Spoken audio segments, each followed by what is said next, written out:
Cari amici, devo intervenire immediatamente sul dibattito e sulla questione del taglio dei parlamentari perché è un tema caldo ed è gravissimo il livello di analfabetismo istituzionale e costituzionale del dibattito di queste ore.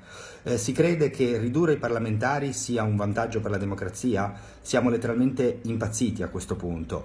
Meno parlamentari ci sono, meno il popolo è rappresentato in Parlamento, cioè se ogni parlamentare rappresenta un numero maggiore di popolazione ci sarà meno pluralità di interessi all'interno del Parlamento.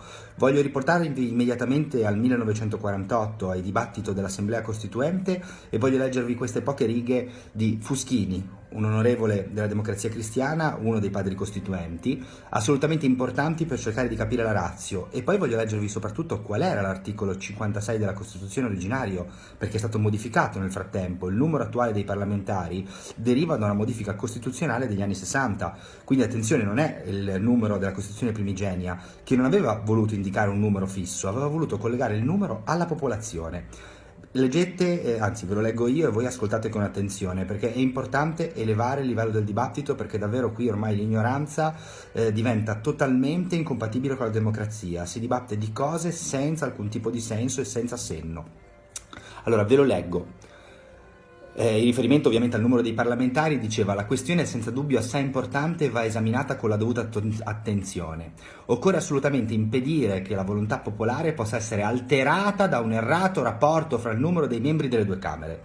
Aggiunge un'altra considerazione di carattere localistico: le popolazioni considerano sempre il deputato che hanno eletto anche da un particolare punto di vista, per cui quel deputato riceve di continuo dai suoi elettori sollecitazioni non sempre solo per bassi servigi, ma spesso sono dettate dalle improrogabili necessità di una data circoscrizione e costituiscono un comodo mezzo per intrecciare rapporti di maggior fiducia fra eletto ed elettori. Ma un deputato non riuscirà mai a soddisfare le necessità di una massa di 150.000 abitanti. Sarebbe quindi più opportuno fissare un deputato per non più di 80.000 abitanti, come è stato finora tradizione del nostro paese.